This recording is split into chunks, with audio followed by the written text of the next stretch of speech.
All right, so right now I am milling lumber out of all the trees that I cut down last year to clear the driveway and the build site of the property here. And I'm milling all red oak right now into 4/4 boards, which is 1-inch thick boards. And I'm milling enough of that until I get enough wood to use for flooring for the house. I'm not really exactly sure how much flooring we need. It's going to be somewhere around 1,000 to 1,200 square feet. Not the whole house is going to be hardwood floors. I'm probably going to do about like 1,700 square feet of red oak flooring, and then I'm going to move on to thicker pieces like 6/4 and 8/4 and 10/4 pieces, for different pieces of furniture and trim and doors and things like that. So this is my sawmill. It's a Hud-son Farm Boss 36.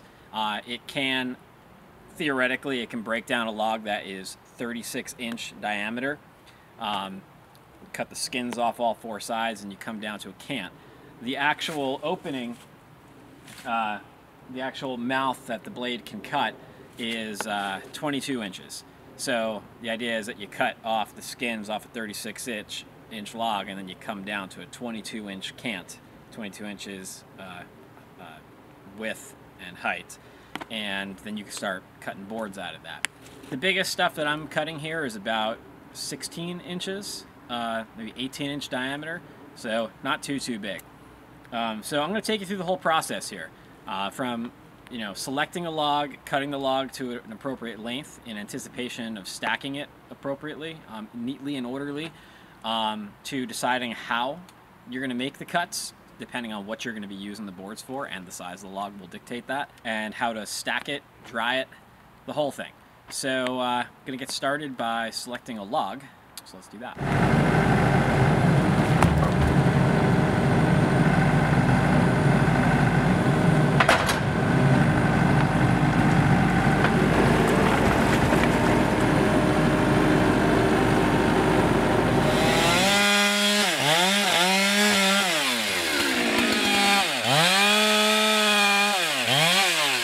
Okay, so this is the butt end of the log, and you can see it's not too bad. There's a little bit of checking. I cut maybe about 6 inches off this end. A lot better than the other end. That one is still pretty badly checked, about 6 inches in. So I'm going to cut a little bit more off that end. I'm going to keep this as it is. I'm a little bit concerned about this right here, because this is like another trunk of this tree that was growing separately next to the other one. At least it looks that way. And then the whole tree kind of overcame that and it got encompassed. So that's a little weird. I'd like to try to get rid of more of that too. That probably ends pretty... Actually, you can see right here, there's a bulge here, so probably that trunk went out this way at one time and then it broke off and then the tree just grew around it. That's not going to be good for lumber. We're going to be stuck with that, but there's still a lot of good lumber in this tree aside from that. Cut 6 inches off this end, but it's still pretty badly checked. I'm at 12'6" now, so I'm going to try cutting another 6 inches and see how much I can get off of that.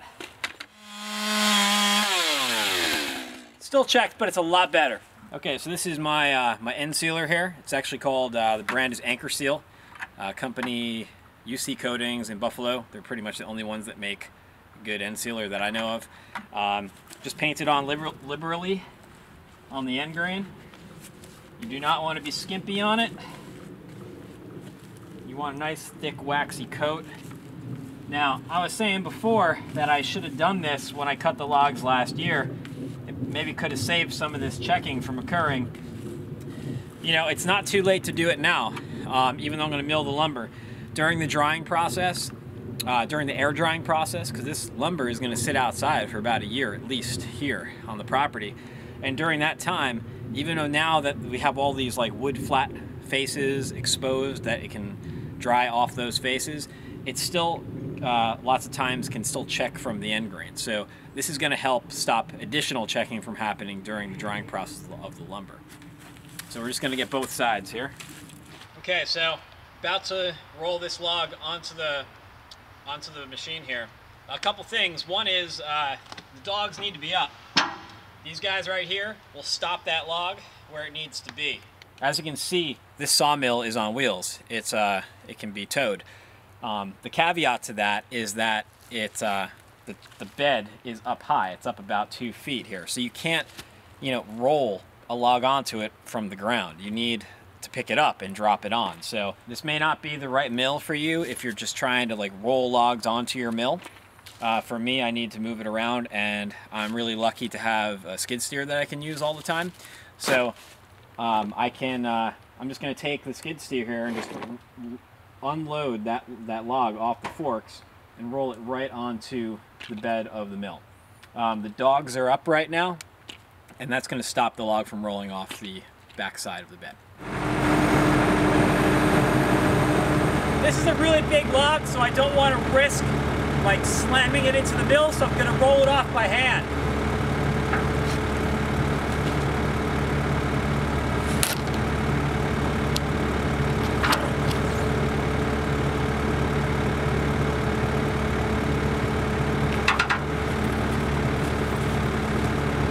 It's too heavy to move by hand, so I'm going to use the cant hook to roll it.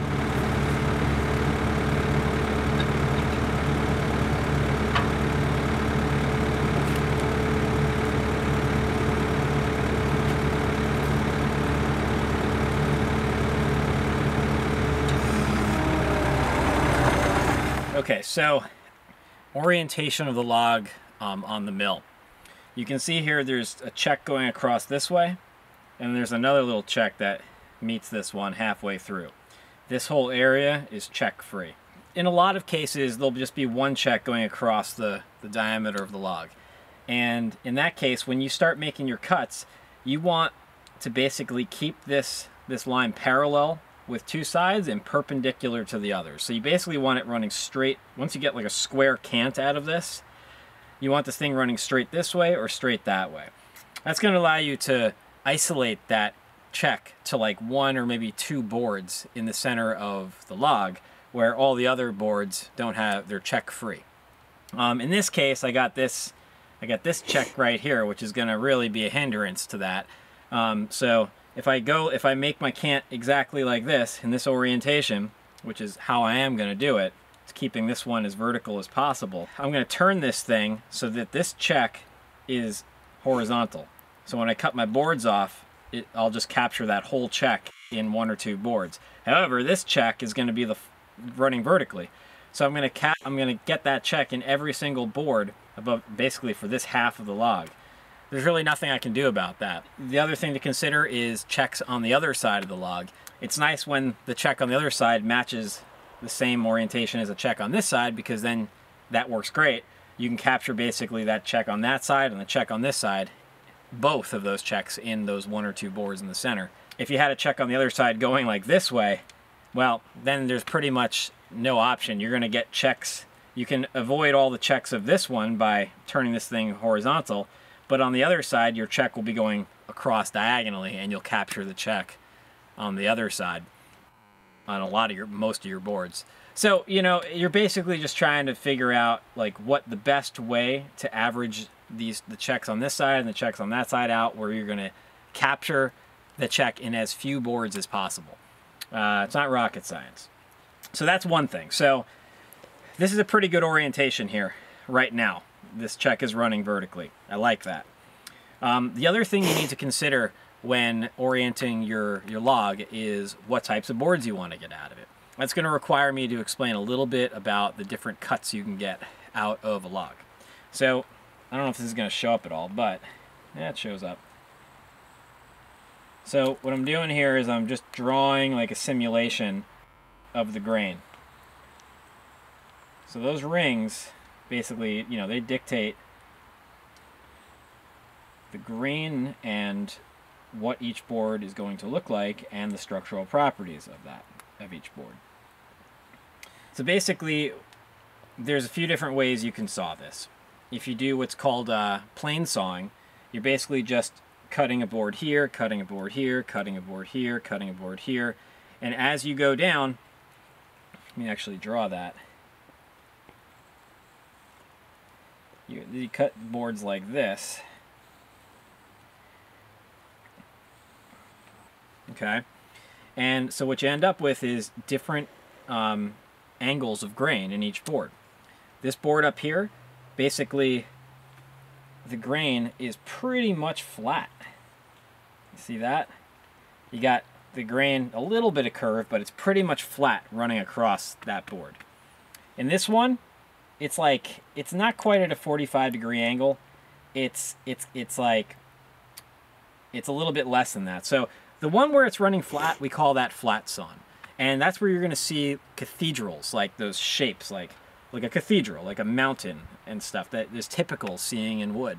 When the grain is running vertically, vertical grain, you know, like for example here, and you know, for the most part here, when it's not running horizontally, running at a 45-degree angle or more, that's more vertical grain, and you're not going to see those cathedral shapes. You're going to see straight grain lines. So the straighter the grain lines, like right here, for example, these guys where the grain is running completely vertically, like this, that's called quarter sawn. And structurally, that's stronger than flat sawn, or what this is called is rift sawn, when it's at, you know, like basically a 30 to 45-degree angle. Structurally, it's the strongest, and aesthetically, it looks a lot different because you see straight lines. I happen to like quarter sawn and rift sawn a lot better than flat sawn, but it's totally your preference. In a lot of furniture, it doesn't really matter structurally. You're not supporting so much weight where it really matters.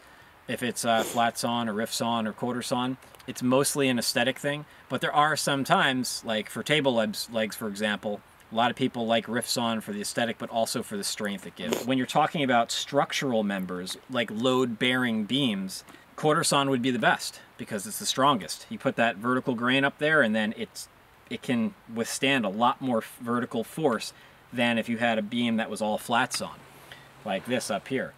But, you know, most beams, most like big 6x6s plus 8x8s, 12x12s, generally they're basically the entire log. So when you have that much mass, you don't necessarily need to worry too much about having quarter sawn material. You got quarter sawn in there, but you also got rift and you got flat. You got the whole thing. It's strong enough with that much mass. What I'm going to be doing is I'm going to be cutting out a cant, which looks like this.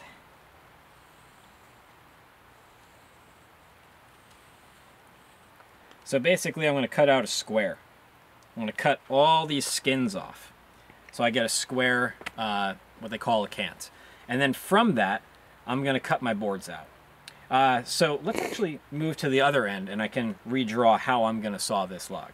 The way I've been sawing all these logs, most of my logs have been smaller than this. This is one of the bigger ones. What I've been doing is I have just been basically cutting off a skin like this, give or take. So this disappears. Now we have a flat line. I'm going to turn the log 90 degrees, and then this skin will be facing up, and then I'll cut that guy off like this, give or take.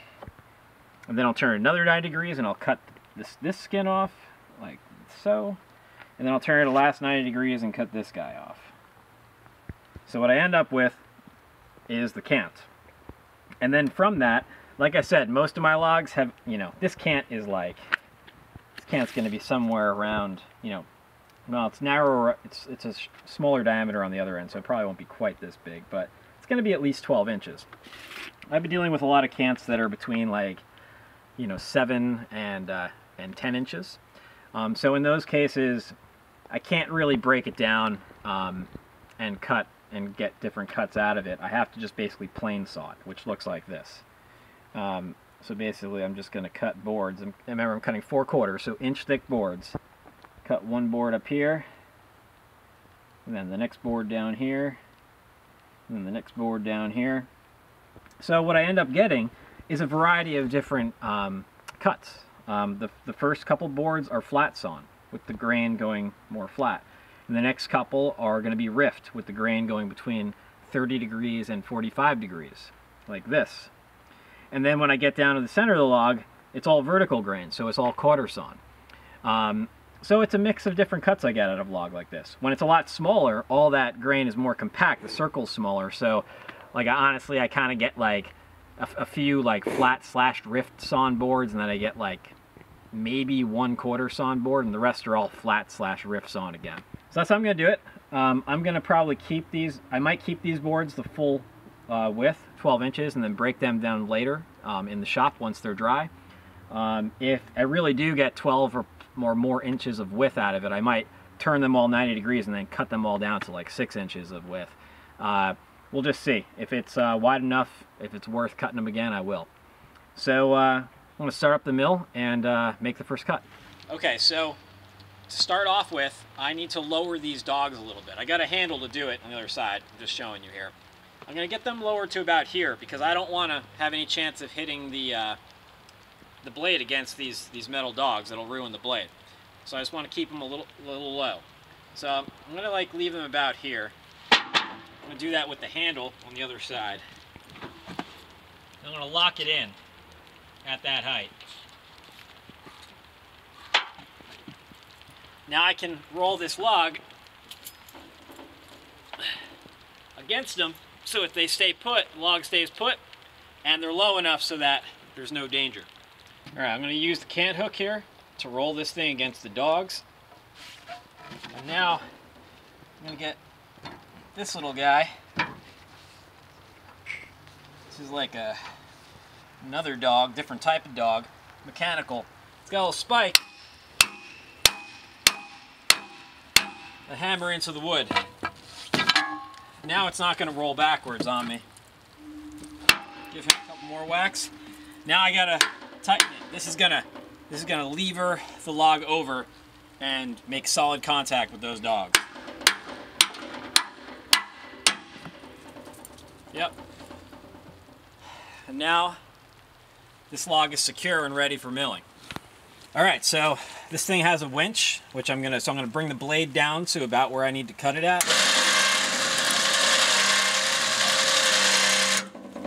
Okay, so what I'm doing here is I'm sighting this blade against the length of the log. Now, it gets wider on the other end. And what I'm trying to do is I'm trying to average, I'm trying to maximize how much material I get out of this log. So, you know, if this log was perfectly consistent diameter across the entire length, I'd bring it down to about here, you know, to make my first cut on the cant so I can get my square. I don't want to go too far because then this is all good material up here, but up till about here, you know, you can see how I can kind of imagine a square out of this circle. That's where I would go, but because of the fact that it gets wider on the other end and I want to get some of that material, I'm going to have to kind of average it off both sides. And you'll see how that kind of works out. So I'm going to go up a little bit.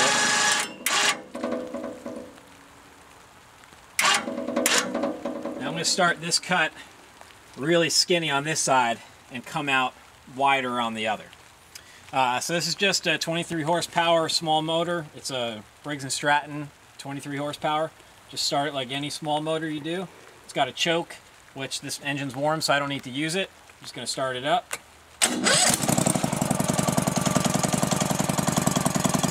Making sure this guy is wide enough to accommodate the entire log.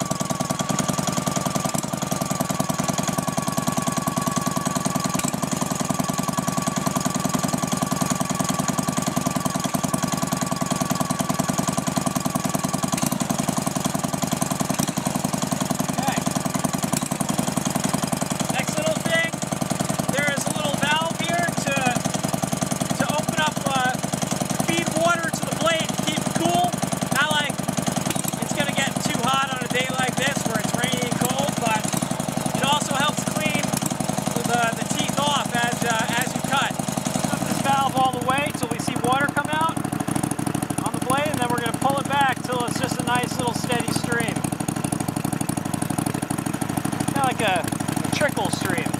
Doesn't need to be too much, especially on a day like today. Just gonna give it some gas and make the first cut.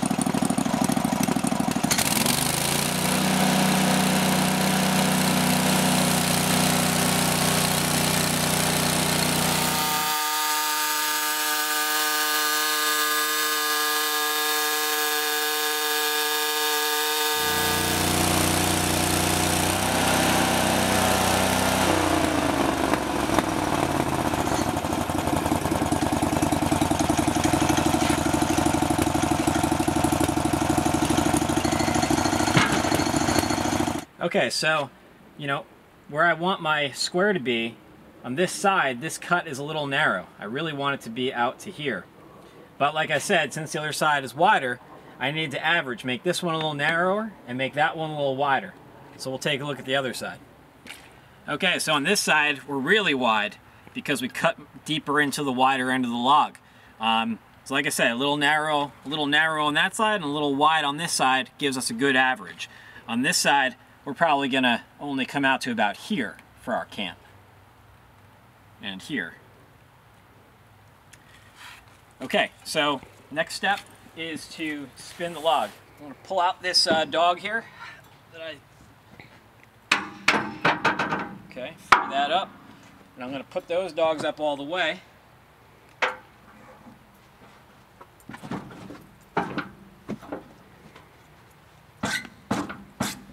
Okay, gives me the ability now to spin this thing against those dogs. All right, so using the cant hook, I'm going to grab it, and now I'm going to turn it 90 degrees so that that flat face is against those dogs vertically.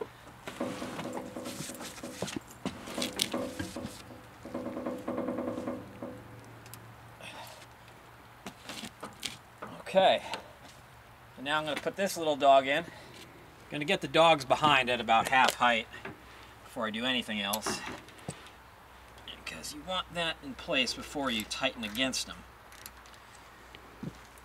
Okay, so now those are at half height. Now I can roll it against them all the way. There we go. Okay. This is easier to do with two people for big logs like this. Okay, gotta keep the pressure against those dogs. Hammer that guy in.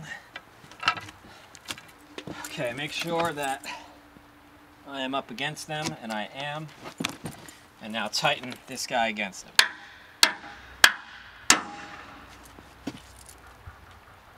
Okay, I'm just gonna tighten. This guy is kind of at a precarious angle, so tighten one more of these dogs just in case.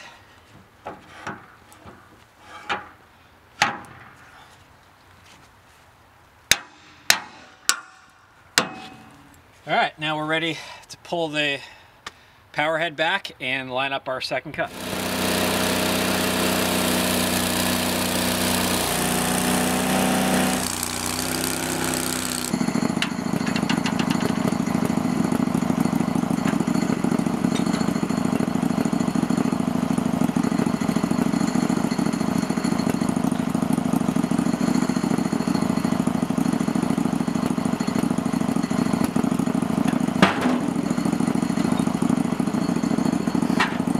Okay, so now, after we have this 90-degree cut now, with a nice straight, sharp edge, now we don't need these dogs anymore on the back. We also don't need the dogs that clamp in from the other side, because we got these little teeny dogs. Now that we got this right angle, this thing, the weight of this just sits down and can't get pushed this way because of these little nubs that are along the length.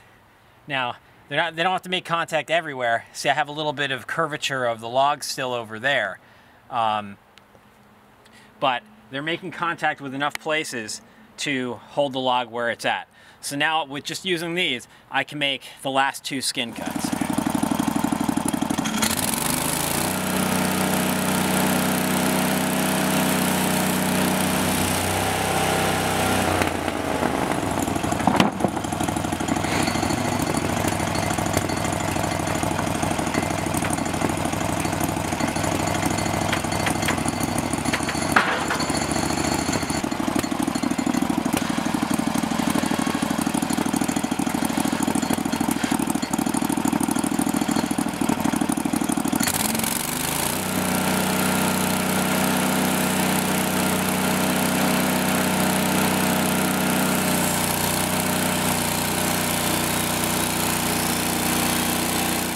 There it is. All 4 skin cuts are off and we have an almost square cant.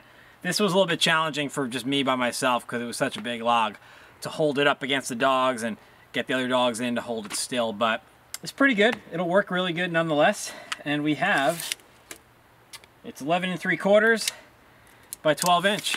So we'll just wait till the morning and we'll cut the boards out of this. We'll cut the boards out of this in the morning. All right, so it's the next morning now and we're ready to cut some lumber out of this cant. So first thing I'm gonna do here is I'm gonna position the blade. I'll show you how to do that. So I'm gonna push this up to the cant. And the first thing is I'm gonna lower the blade with the winch till it hits the top of the cant. So it's just grazing. That's actually, you see how it's bending you see how it bends the blade a little bit? That's too far. You want to get it so it's literally just grazing. So you just like graze that sawdust off the top of the cant without deflecting the blade at all. Okay, so now this is our measuring gauge. And it's just basically a ruler. I'm using where we go from 0 to 36 inches down here. I'm just using that to gauge how thick of a cut I'm making. You can also use this gauge over here. This 4 stands for 4/4 and it shows 4/4. So a quarter is a quarter of an inch. And so when you say 4/4, you're talking about an inch thick board. And when you say 5/4, you're talking about 1 1/4 inch, 6/4 inch, 1.5 inch, 10/4, 2 1/4 inches. So this little gauge here, the most common cuts for hardwood lumber are 4/4, 5/4, 6/4, and 8/4. So that's why this little gauge has this here. So you can just, instead of trying to remember exactly what number inch you're at, you can just say, oh, go from 1/4 to the next 4. I'm not too fond of doing that because what ends up happening is you end up needing to get off that gauge because the blade itself is a 1/16 of an inch, takes off a 1/16 of an inch kerf. So each time you make a cut, you know, if you just do 4 to 4 to 4, you end up losing, you know, a 32nd, a 1/16 of an inch on each cut. You end up having to like go a little bit lower the next time. So you end up off that gauge anyway. So I just like to go by the inches. Now that we've lined up to the top of the cant, we gotta like look straight, level on. The way I do it, I mean, this is probably not even the original marking gauge. It probably was something else originally, but I just reference off the bottom of this little piece of plexiglass. So I get up, I look at it nice and square, and then I can see right now we are at 12 3/4 right there. And so what I'm gonna do for my first cut, I'm gonna lower this thing down to 11 3/4.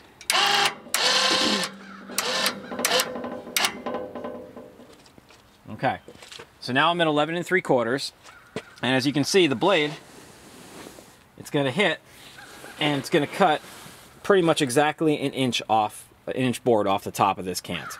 Another thing to note here, now that we have a cant that has a specific width, you can move this guy, this little support gauge thing, over closer to the cant.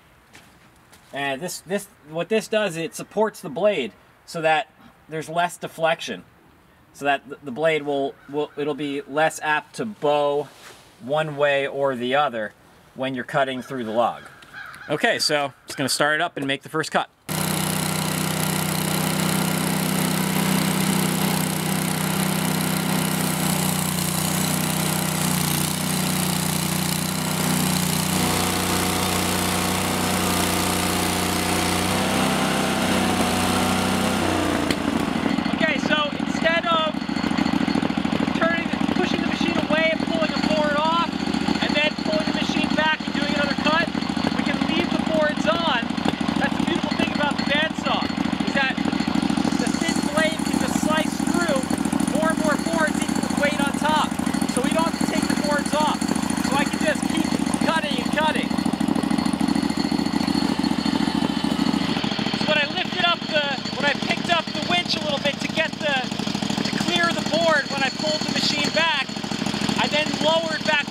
I started, which was 11 3/4 inches. Now I'm going to lower again to 10 3/4.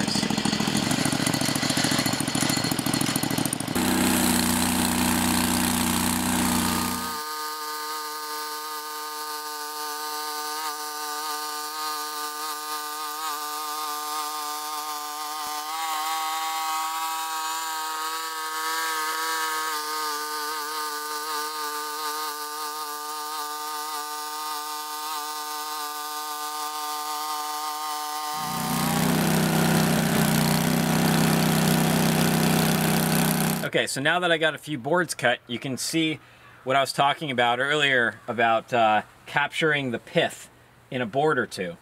So we actually have 1, 2, 3, 4, 5. We got about 5 boards that are pretty much pith free. They don't have a, sorry, not pith, check. They don't have a check in them. These are good quality boards. If this check here that goes all the way across, just underneath this top board here, had been oriented vertically, every single one of these boards would have had a crack in it going in X number of inches, however far the check went in. Sometimes it's a couple inches, sometimes it could be a couple feet. So now there's a little bit of that vertical check that I wasn't able to avoid. This piece has got it right here, but it's only one. And now on the next cut, I'm going to capture pretty much that entire check in the next board. So let me come down here.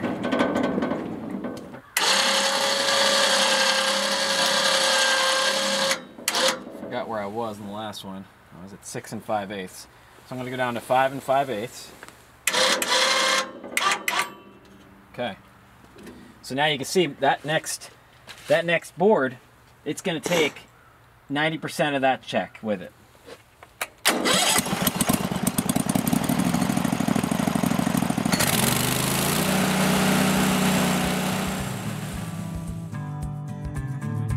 It's time to change the blade here, and that is because I can see this bearing spinning. There's another bearing on the other side, but I can't see it while I'm milling. When this bearing spins, you know it's time to change the blade, or when not.